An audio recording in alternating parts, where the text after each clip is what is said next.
الحمد لله اليوم بداية انفراج الأزمة بإذن الله.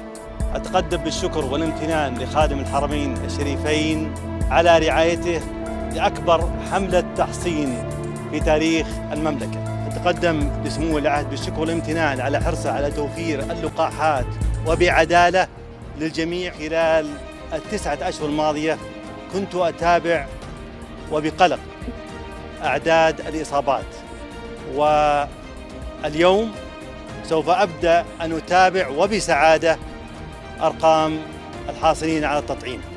أخذت اللقاح ولله الحمد، والحمد لله بالصحة وعافية في أول مركز اللقاحات، والذي يوجد به أكثر من 550 عيادة لضمان وجود كمية كافية من العيادات لإعطاء أكبر عدد من اللقاحات.